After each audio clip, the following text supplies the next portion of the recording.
From CBS News Bay Area, this is the Evening Edition. Well, you've seen it all over social media, and we begin with that violent crash in San Francisco's Castro district that's gaining worldwide attention. Good evening. I'm Ryan Yamamoto. And I'm Elizabeth Cook. City leaders and the public are demanding answers after the wild scene. Today, the supervisor representing that area told the Chronicle that the car involved was likely stolen a few blocks away. This is all happening at the Sanchez Street stairs. This is near Dolores Park, and it happened on Saturday.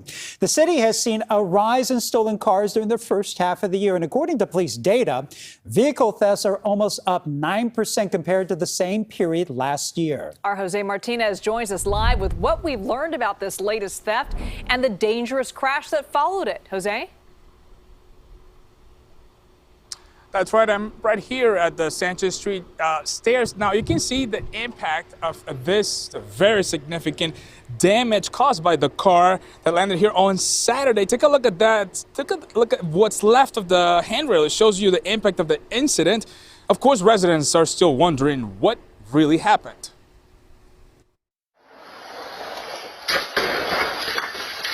Two days after a car flew off the road and crashed into Sanchez Street in the Castro, residents like Janet Covey say they're still completely in shock. It was kind of crazy. I walked by, I saw the tree and everything, and the car had been taken away, but it was like, what happened? Because again, I had just come down the day, just a few hours before this had happened. I'd come down the stairs. She watched the video, her heart went racing because she lives just a few steps away from the Sanchez Street stairs. You just have to remember that freak things happen. And what if someone had been walking right under there when that car hit? Fortunately, no one got hurt, but easily there could have been people walking on that side of the street. According to the San Francisco Fire Department, it happened on Saturday around 7 p.m. when the car drove off the dead end at Cumberland and landed on its roof, knocking down a tree near the intersection of 19th and Sanchez Streets. After hearing the crash, this neighbor rushed to the scene. He said he spoke to a man who said he had just been carjacked. They basically kicked him out of his car like a couple of minutes before, like somewhere down the block. He kind of fought them, and in the end, like they hit him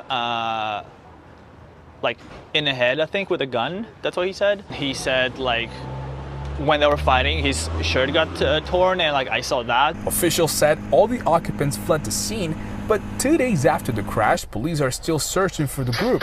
Thought it was a stolen car, and that there's a lot of desperation out there right now for anybody to take that and drive so recklessly. I am interested in what that story is. In hearing the video, you can hear a woman saying, "I'm sorry, I'm sorry, I'm sorry." And she says, "I love you." So I'm just intrigued by that whole story.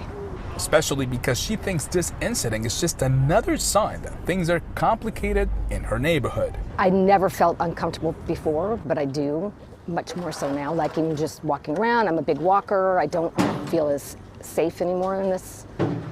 I walk to the Mission a lot, to a friend's house, and I definitely don't feel as safe walking back. I don't do it as much anymore.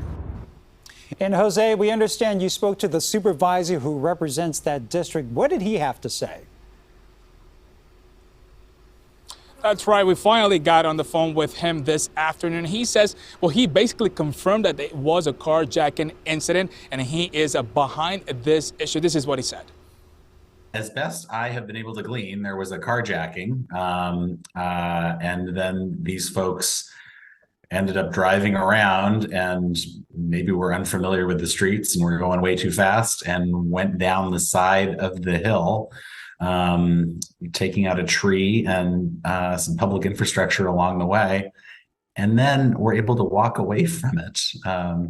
So there's currently a San Francisco Police Department investigation because this began apparently with a carjacking.